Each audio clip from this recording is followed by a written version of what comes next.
All right. Good afternoon, everybody. Welcome to the Leonard Bernstein Festival of the Creative Arts at Brandeis.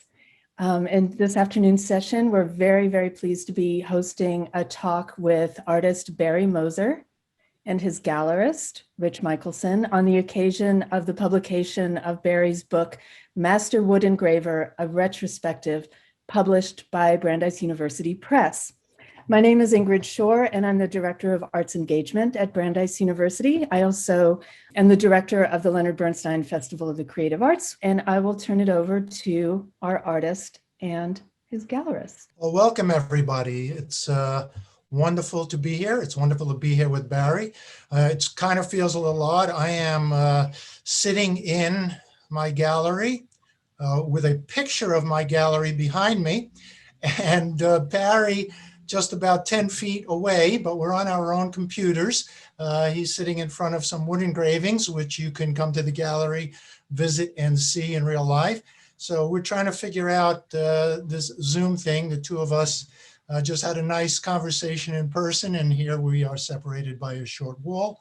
Most of you who are on this Zoom talk probably know Barry, but for a few of you who just happen to straggle by, let me tell you a little bit about him.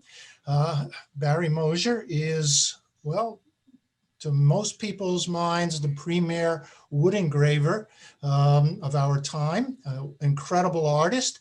He himself would never call himself an artist. Barry is a bookmaker, a watercolorist, an engraver, a wood carver, but he will leave the word artist to those looking at his work, and I will be one of those. My gallery, just very quickly, started 42 years ago with the very first artist, and the very first show we had was Barry Moser Portraits.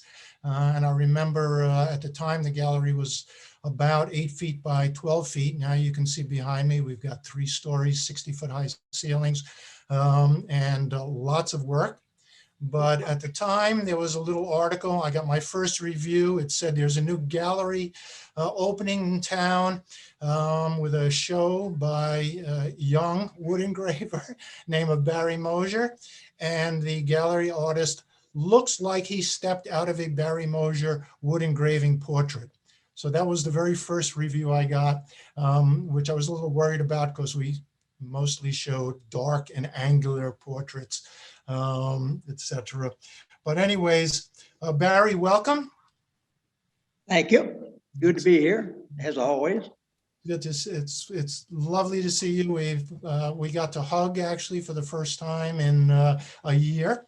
And let's jump right in because we don't have a lot of time, and we've got a long career here we're talking about. And we want to celebrate this new book that people see, Barry Moser, Master Wood Engraver. And that really is the Bible of wood engraving. I encourage people to pick up a copy, read it. If you want a signed copy, we'll have a link where you can have Barry dedicated to you. So you were born in Chattanooga, Tennessee in 1940.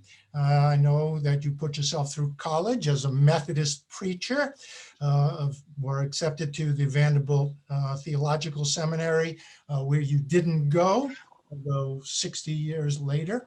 A lot of that training will come back into the Bible, and we'll talk about that. But in 1958, you came across a print by an artist called Leonard Baskin called Death of a Laureate, which you say changed your life. Can you tell me how you first came across that and what it meant to you when you first saw it and how that inspired you? Well, it was at Auburn University in Auburn, Alabama. And it was, I believe you're right, I think it was 1958. It might have been 1959. I was there both of those years. And I was in the library of the art department. And I remember there was a dreary day, which is appropriate. And I was just sitting in a comfortable chair reading, like art news magazines. And there was this one magazine that I remember being hardbound. And I was leafing through it, and I turned the page, and there was this image, a circle. And I don't know what happened to me, but there was something that really clicked. And I think it was the intricacy of the line work of that image. Anyway, I couldn't get it out of my head.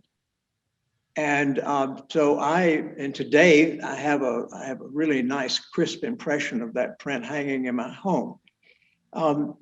Anyway, so I started trying to find as much information about Baskin and about Baskin's work as I possibly could.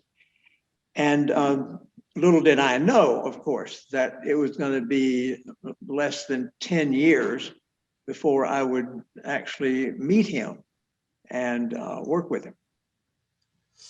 And that happened when you moved up north. Yeah. What brought you out of the South to New England? I mean, did you know Baskin was here when you moved here? Yeah, I did. And when I moved up here, the first thing I did, because I knew he lived in Northampton, and I moved to East Hampton, took a job teaching at the Williston Academy. And the first thing I did when I got up here was look up Baskin's name in the telephone book. The craziest thing, but it gave me, I don't know, some sort of a charge being that near to this man whose work I so admired. Just as he changed your life when you saw that first piece, I want to say that you changed my life in a similar way when I decided to open a gallery. Yeah. And as you know, I was a young poet. I was driving to this area for the first time, and I picked up a book and came across Barry Moser Engravings. I did not know you were here, but as soon as I pulled into town and parked my car, the very first call I made was to you, and you invited me over to your studio. We had a nice chat. I asked if I could show your work, and it's funny how these things just take over your life and put you on a different trajectory.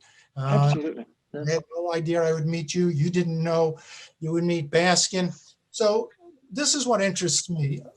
You came here, and you're known for your realistic work, your engravings, etc. But a lot of people don't realize that what you studied was abstract art, and you started as an abstract artist in many ways, which people don't tend to look at. And yet, when you describe your work, you often describe it in terms of abstract terms, form, etc. Talk about that a little bit, if you would.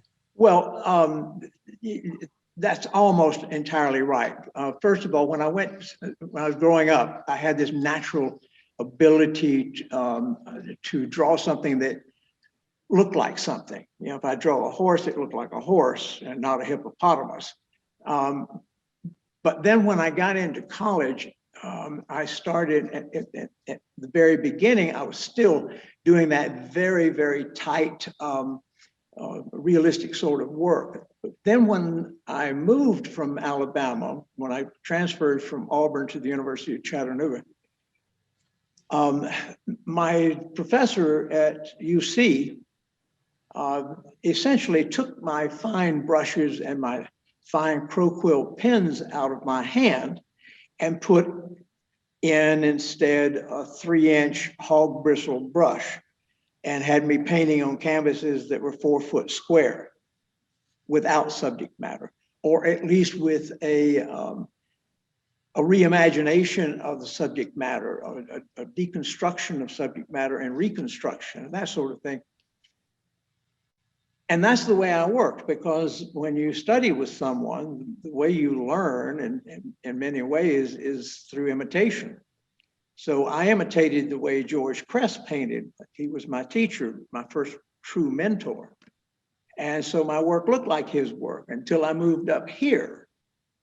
And then when I meet Baskin, the first thing he does with me is say, I want you to get a big piece of rough paper and the smallest pen point you can find.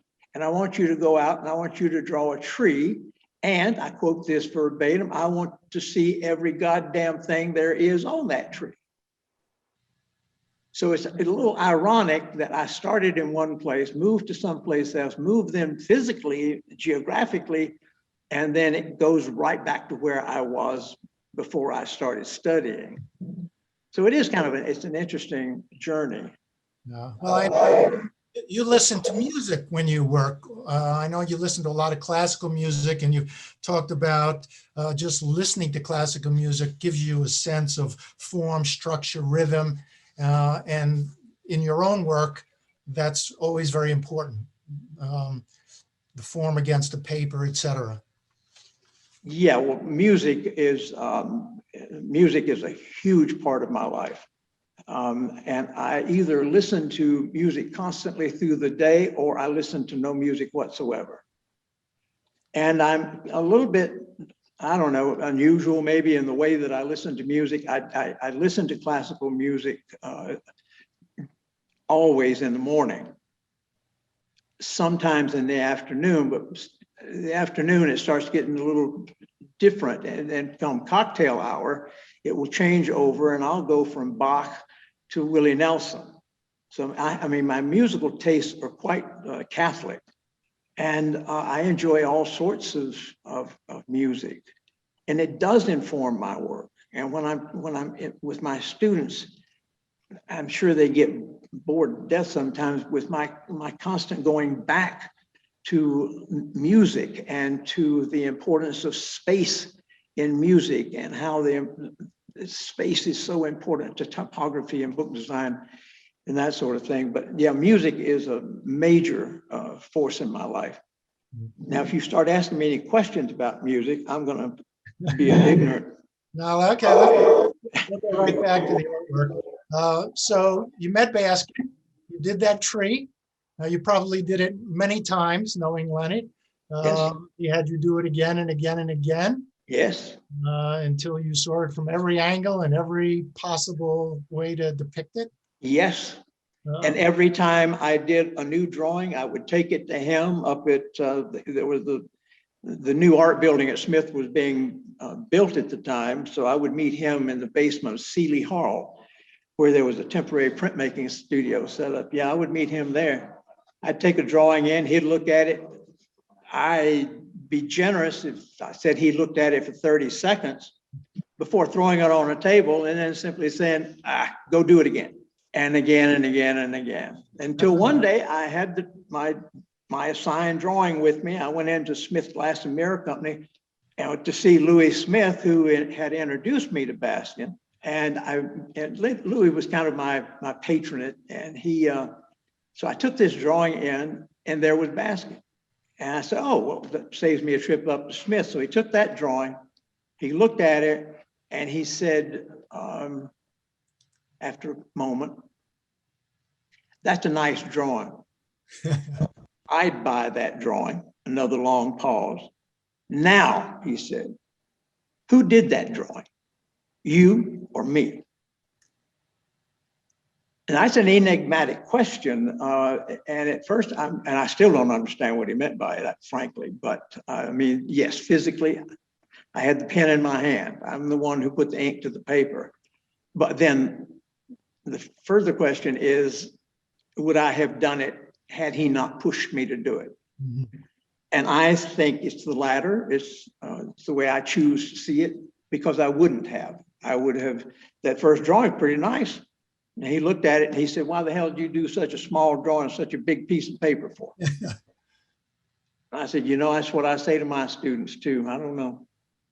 So, so then you started wood engraving, and we actually have a picture in the wood engraving book that Brandeis University Press just republished. It's a beautiful volume, and I really urge everybody to take a look at it. I was going through it, and of course we have your very first attempt at wood engraving. Did you do that with Baskin's overview? Yeah, well, I should be embarrassed by this, but I'm not. And the reason I'm not, and the reason that it is included as the first image in that gallery of images at the end of the book on engraving, is because I want my students to see it. I want my students to see this and see where I began, and to essentially, this sounds a little arrogant, but to give them hope. I mean, if I had seen something like this that Baskin had done at an early age, that was a little crude and not at all like the medium, or not at all like what the medium can actually produce, that would have been a big help to me, to know that we started these humble beginnings and these humble efforts. But this medium, it's just a bear of a medium. It just does not forgive you. So I didn't know what I was doing here. And I had bought a few tools. My wife had bought a couple of tools for me. Among them was this multi-line tool, a tool that cuts 5 or 6 lines at the same time. And that's what you see in the background of that print. And it just looks so, to me, it's cheap. It's a really easy way to try to get out of something that's difficult to do. Wait, it's hanging on the wall in the exhibit. I'm sure now we'll sell millions of them. No, you won't, because there aren't but maybe 5 impressions of it. And I want to then start moving from there to Yep. as you did, but I want to take a quick detour because we were talking about Baskin a little bit, and I'm wondering. So Baskin had done this wonderful Divine Comedy, reinterpreted Dante. We are now celebrating, I think, the 700th year since his death this year. And you decided to take on the same project in wash drawings after Baskin did, an act of hubris, an act of throwing off the father. So I'm going to ask you that, but it's going to be a 2-part question. Later, you also did some wood engravings, beautiful wood engravings for the Divine Comedy. I'm wondering why you took on that project that Baskin had already done, and how you choose whether to do a wash drawing, whether this should be an engraving, how you choose the medium versus a subject. Because also with the Bible, you did some watercolors, and then of course you did this incredible wood engraving Bible. Well, first of all, I didn't actually choose to do the Divine Comedy. The Divine Comedy, or rather I should say Alan Mandelbaum, who translated the Divine Comedy, the edition that I did, chose me. And it's a rather long story, and I'll try to make it very short. But he was up here in Northampton. He lived in New York City. He came up visiting Paul Mariani, who's one of my closest friends, who was Paul's mentor. So they were up here, they came to the studio. Paul and I were working on his first book of poetry, Timing Devices. And so we were introduced, and as Paul and I were talking, Alan was browsing in the books in my studio, and he pulls this book off the shelf, this book of drawings that I keep for my daughters. And there are 3 of them, and those drawings are to mark occasions in their lives. And they're absolutely unselfconscious. They're usually quick wash drawings or pencil drawing, animals or whatever might appeal to a 7-year-old or whatever. Alan saw this and he asked me, he said, would you be interested in illustrating my translation of the Inferno? And I said, I think you're crazy, frankly, because I don't think I'm up to it. I don't think I have the intellectual stamina to do that. And part of that feeling was because I knew Leonard's Divine Comedy. I also knew Rico Lebrun's images, some of them that he had done.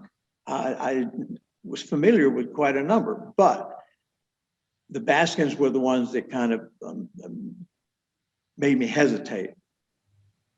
Well, he insisted.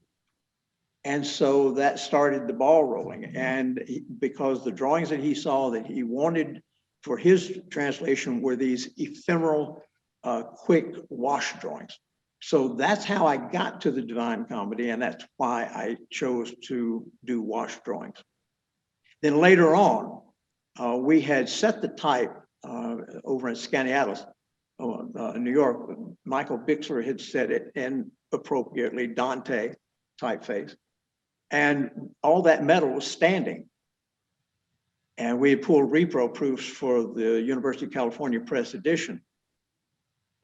So I think that's god awful waste to have that metal standing and not being used. So I had it shipped here, and then Harold McGrath put it on press, and we printed an edition of Inferno. But we didn't print it with the headings of the California edition. I had hired somebody to do calligraphic headings, and that didn't work out. And then I started making engravings based on the drawings that I had done. And the long and the short of it is I hated them, all except for about 3.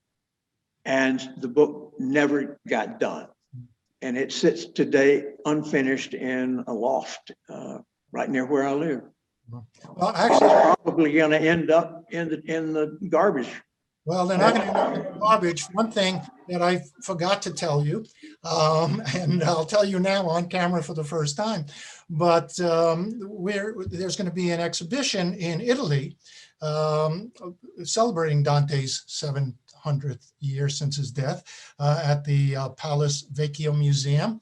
And we are sending your engravings from the Divine Comedy, which will be featured in that show, along with one of the wash drawings of Dante himself that you did. So I meant to tell you that when you came in today.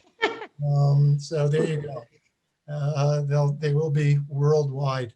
So do I have any say in which engravings you're sending over there? No. I hope. We'll talk about that later. Talk about later. Okay, so then you were hired to do Moby Dick by Arian Press, an incredible book. And I know that after working on that is when you decided, well, maybe it's time to start taking these major projects into your own hands.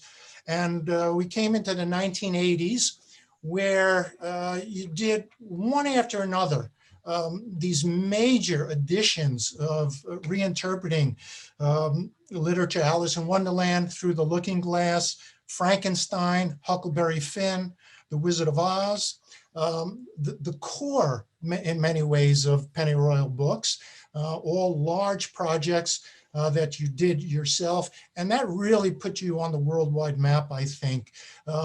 Very productive period. And what's interesting to me that I've heard you talk about is while the engravings of these books are so celebrated, for you, as important was choosing the typeface, the layout, doing the entirety of the book. Yeah. You're a bookmaker. Yes. A little bit about that, if you would. In fact, I coined a word, which is now the title of a memoir that I've written, and the term is Bookwright. I pulled up behind a truck one time, a big black pickup truck, and on the back of it, it had somebody's name, and then after it, Barnwright. And I thought, well, the Barnwright builds books, the shipwright builds ships. I build books, so I must be a bookwright. So what I mean by that then is exactly what you say. Being a bookwriter, I am involved in all of the processes of making the book. I do not make paper and I do not do bindings, but I know about paper making. I know about paper and I know about binding. So I'm involved in every aspect of the book, except when I'm commissioned to do something and I'm not in charge of everything. And it's interesting because the books that I have done that have been, in my opinion, the best books, they are less vibrant than the books that I do myself, the ones that I design and engineer and see through production. But when somebody else is starting to call the shots, I think my work diminishes a lot. In fact, I think I've been thinking about this a lot recently, that when I got into doing children's books, which we'll get to, I assume, at one point, I started doing so many of them. I'm now questioning whether I should have done that. I think that I should not. It should have slowed down and done books like those big five that I engineered. Those books are just amazing. I hope everybody gets a chance to see them if you don't know it. Then we move into the 90s, and of course you capped off the 90s with the Magna, one of the great pieces of literature of this of all time, and what many people consider, I'm wondering if you consider it your major achievement, was the Penny Royal Caxton Bible, which brought you back in many ways to your early days, your upbringing. And this was really, the first fully illustrated Bible that we've seen in a century, a Magna Opus. I forget, or I should know this because I say this when I'm selling one, 260 engravings, I don't remember. But you took 4 years to work on that project. And I really encourage people to watch the documentary about that project, and you really get a sense of the entirety of it. But taking on that, did you consider that like the centerpiece of your career? Of course. Absolutely. I figured that once I had that done, that would be the end of it, or better said, by the time I got to the end of it, if I died, I would die a happy man, because I would have done something that I was truly proud of. But yes, it has to be seen as the centerpiece. And that's a project that I took on myself. It was my idea to do it. I was not commissioned to do it. I didn't have to do it. And I decided that if I were going to do it, and this is 1994, 95, that I had to get going, because if I were going to do it, it had to be done in the 20th century. Well, Alan Mandelbaum said, well, you've gotten until the end of year 2000, but the psychological end of the 20th century is going to be 1999. So I wanted to get it done by January 1, 2000. And we did. We published in December of 1999. I had 4 years, and the first year, and certainly the first 6 to 9 months of the first year, I spent doing nothing but typographic designs, getting the format of the book settled, deciding on the type, working with Matthew Carter, who designed the type that we used, and getting all of the groundwork laid. It's very much like building a house. You have to, first thing you got to do is you got to cut a road you've got to bring in electricity. You got all these things that nobody ever sees. You got to do all of that. You got to dig a hole. You got to put in footings. Then you got to put in a foundation, and then ultimately you've got a floor, and now the house can start to go up. And it's all of that. It's very similar in designing a book, getting the foundation laid, and then build the book and do the things that people see. So that took me a year, and then I started working on the engravings. And I think, Rich, I don't know how many are in that book either. I think it's 267. I don't know why I think that, but it's somewhere in that neighborhood. Well, there are actually over 300. So I did 50 engravings that I threw away. I didn't throw them away, but the engravings that I did not choose to use. So the final count's about 300 of these things. It was an incredible project. And of course, talk briefly about the fact that there was not enough boxwood in the universe for you to do a project of this size. And very quickly, I know that a synthetic wood was developed for you, which allowed you to do, in a sense, the largest engraving of all time. Yeah. What's interesting to me, it was almost like I know you as a purist were worried about working on a different medium, and a lot of, it was almost like, for me, it was the moment when Dylan went electric. There were ripples throughout the wood engraving community. Barry Moser has abandoned wood. Well, it's actually started a little bit before the Bible. I had the first book I did that used this new medium was a book called What You Know First, a book for children by Patty McLaughlin. Patty McLaughlin. No, I wouldn't start in on a project like the Bible in a medium that I wasn't familiar with. But and I love telling this story because the medium is called resin grave, and because it's a cast polymer resin, it's cast on a medium density particle board, and it has the feeling when you cut into it, it has the feeling of bone. I mean, it's really, really hard and flinty, which is part of what makes it so difficult to use, because the flintiness of the material does not respond well to dull tools. But the guy who invented it was living in Redwood City, California at the time. And his name is Richard Woodman. And his wife is named Cherry. So I just love this triple irony of a guy who invents a synthetic wood, and who's married to a woman whose name is also a wood, and he lived in Redwood City, California. I think it's wonderfully ironic, but it's a very interesting medium. The image we're looking at here right now is about 7 by 11 inches, something like that, and which is enormous for an engraving, for a wood engraving. A wood engraving should be about so big. I mean, that's the way it was invented. It was invented to be printed alongside type, so that you didn't have to run a piece of paper through the press for a second run to put an image in. It's not in, no one ever intended for it to be that big. But anyway, so if it had not been for this invention of Richard Woodman's, I would never have done this project. Wouldn't have been able to do it. For one thing, a block that size in ingrained boxwood would probably cost $150, maybe $175. That piece of resin grave right there cost me $12. So it was an economic issue as well. So there's, I want to encourage people, there's a documentary called Thief Among the Angels on the making of the Bible. It's fascinating. You can see it on Amazon, or every place else. I always hate to mention them.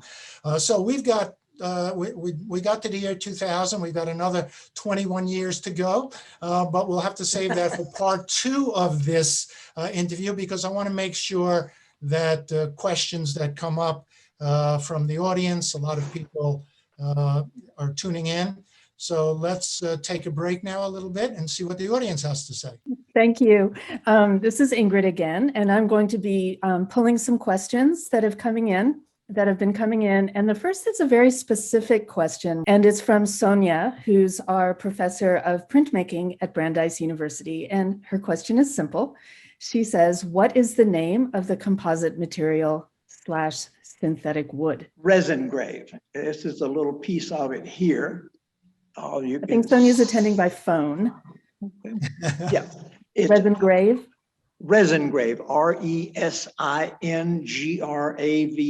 resin grave. Our next question comes from somebody with the astonishing name of Myrrh Brooks, MYRRH, which I think you'll also appreciate, Barry. Any advice for students or beginning artists for how to transition to larger projects? Be brave, risk it. James Dickey in Deliverance has a line in there where one of the guys going down the Chattahoochee River, it says to the other one, if your life is boring, you've got to risk it. Well, if you're a youngster, a young artist, and you're doing small work, small scale work, and you want to get into something larger, it doesn't require anything except your willingness to risk failure. And you have to risk failure. That's the only thing that's important, really. To do the same thing over and over and over again because you're successful at doing that thing that you do over and over and over again is surely the path to nothing, to emptiness. It's that constant search for perfection. You can't achieve perfection. It's an impossibility. But as William Faulkner said, that's what you aim for. You have to shoot for perfection, even though it's unattainable. You have to fail, fall down, So you fall down, you get up again, and then you go ahead some more, and then you fail again, and then you fail again and fail again. Failure is the foundation, as far as I'm concerned, for success. Another question about process. When you're working on an engraving, do you do multiple pen and ink sketches in advance? And how detailed are those sketches? Or how much serendipity is there in the engraving process? There is no serendipity in the engraving process. There is no such thing as a spontaneous engraving.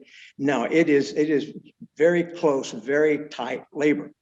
When I first started engraving, I did the most meticulous drawings on the block, pen and ink or brush and ink. And then as I got older, I just got tired of that busyness of doing the fine work. The fine work is going to come when I engrave the block. It doesn't necessarily have to be there when I began designing the image. Later on, in some ways I regret this, but years later I discovered the computer and I started building images in the computer, which is not unlike the way I've been building images all of my life, which is more like a collage. And so I found that Photoshop and just does the same thing I've been doing for decades, except it does it faster and better. So I build my images in Photoshop, and the images that are there, Rich mentioned this documentary about the Bible called A Thief Among the Angels.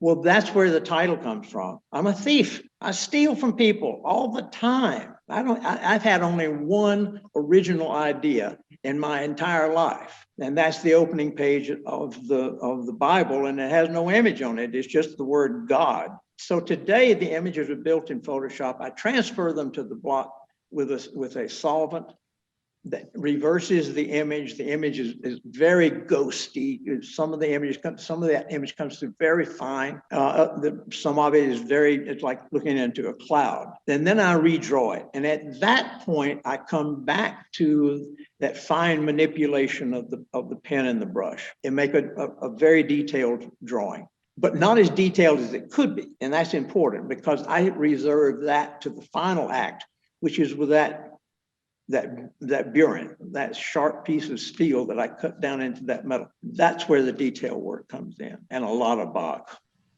We have a question about source material. Is there an elusive book that you wish you had illustrated or yet want to approach? Yeah, I kind of had an idea one time that I'd like to do a complete Shakespeare. That ain't gonna happen. I'm far too old to try to do something like that. No, and this will come as a surprise to a lot of people, but it is the God's truth. And that is that I'm not all that well read. I don't like Shakespeare much. I mean, oh God, did I just say that? Yes, I did. I've never enjoyed reading Shakespeare. But since it's such a monument of work, I thought, well, that might be an interesting job to do. So no, at this point, there's not much out there that is tempting me. And I'm kind of looking forward to the next few years of maybe not doing any books for a while, maybe just doing some independent work. And when you turn to that argument, with a counter argument, actually, because Barry, I have to say, is one of the few artists I know who is very well read in contemporary poetry. He reads it for fun sometimes, not only if he's doing work. And we have discussed books on numerous occasions. So don't let him fool you completely here. All right. Well, I'm not going to argue with you, but I did think of one, though, just as you were saying that. A book that I have flirted with for a number of years is A Picture of Dorian Gray. And I have a really, really interesting idea for how I would do that book. But I don't know that would ever happen. Unless there's someone in the audience who got a lot of money and they love that book and want to see it in a really great edition of it done, I might do it. could happen. Somebody would like to know, what are your favorite printing papers? What would you recommend? Well, it depends. The Bible is printed on a paper that was made by the Zircon mills in Germany. So I've been favoring their papers for quite a while. But if you could do a book on if I could choose the paper that I really, really wanted to use, sometimes it's a paper from Japan that a lot of those Japanese papers excite me. When we did the Bible, we printed all of the prints.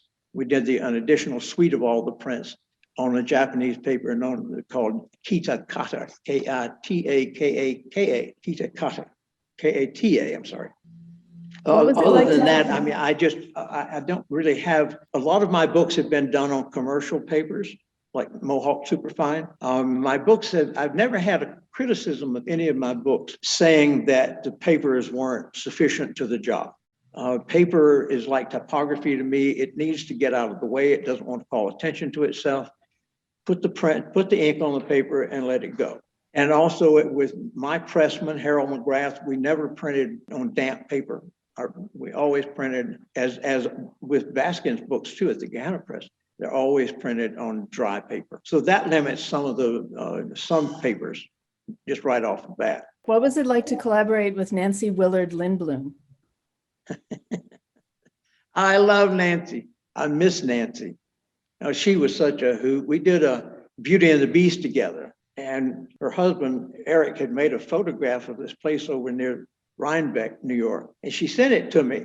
And Nancy did not have what we would say an elegant handwriting, but she had scrawled on the bottom of the photograph, "Barry, what do you think about this? Is Beast's house?" And so we went together over to Wildenstein, which is the place where Miss is it Elizabeth Stuckey? She raised the Scotties that FDR had. This was her house, and she and I were given free rein to go through the place, and we crawled around on the rooftops telling that story to each other. We all through the house. Oh, well, this could be the room where the Beauty and Beast have a chess game and so forth. So she was just always open to suggestions. She absolutely perfect person to collaborate with, because the collaboration was always an exchange. Well, what do you think? What do you think? What do you think? Well, and it was this conversation, and ended up with a pretty nice little book, I have to say. One of the few children's books I've been able to engineer, if you will, that's black and white. Very few publishers will publish a black and white children's book. Don't get me started on that. Maybe we should for part 2. We have a question about the fox illustration for Adrian Rich's poem for the Poetry Center at Smith College. What can you tell us about the initiation of this illustration? Well, it's from some image or several images of a fox. I mean, it's not very, I mean, there's nothing extraordinary about it. I need to do an image for the poem. The poem is about a fox. And it seemed to me that given the shape of the poem itself, the physical outside boundaries, that the head of a fox would be appropriate, not only to the subject matter, but also appropriate to the design of that broadside. So I did that. I did exactly what I said a minute ago. I ran it through the computer. I played with it. I manipulated it. I turned it upside down, backwards. Maybe brought in some element from somewhere else. Maybe then I went back and drew over that particular thing and scanned that back into the image. I don't really remember how I came to do the image as it was on the block before I engraved it. But once it was on the block, it was simply a matter of redrawing it, reinventing it on the block. And then this is one of the things that I haven't talked about, and we don't have time to do that, but the block itself, as I showed you a minute ago, this little block of engraving material is white. And so when if I cut into it, I see white. So you can't do that. You have to color, you have to make the surface a different color. So I roll on a very thin layer of a brick colored ink. When that dries, my tool, when I cut through it, I see a white line. And that white line is exactly what prints. And it's one of the beautiful things about this medium is there's no fussiness about it. There's no chemistry that's involved. There's no magic. You cut a line, it's white, period. That's the end of it. And if you don't cut that white line right, you only have two things you can do. You've either got to make it look like you meant it to be that way, or you got to throw it in the trash and start all over again. Well, we have a number of questions still on the board, which I'm going to forward to Barry and Rich so that we can wrap up this discussion. Rich, did you want to add anything? I thank Brandeis University for bringing out this book again. It was certainly sad that it had been out of print, and it's nice to get it in front of people again. I recommend everybody please go out and get a copy. Barry would be happy to sign it. It's a pleasure. I mean, Liza, you know, Barry was my first exhibition. We had his 50th birthday exhibition at the gallery, his 75th. It's nice to now have this 80th focusing on the wood engravings. And in 1 second, I will step out my door and Barry and I will get a chance to chat a little bit again. I'd also like to invite everybody next year when we can have visitors to Brandeis again to stop in at the library and talk to a librarian about the Pennyroyal Caxton Bible, which Brandeis does hold a first edition of. Ask a librarian, somebody in the Archives and Special Collections Department, to show you this singular achievement. And we do hope to see everybody at Brandeis next year for the Leonard Bernstein Festival of the Creative Arts, which happens every year. Thank you, Ingrid, and thank you, Sue, for inviting us today. It was fun. Absolutely. Thank you so much. All right. Thank you, everybody. Take care, and thank you for joining us today.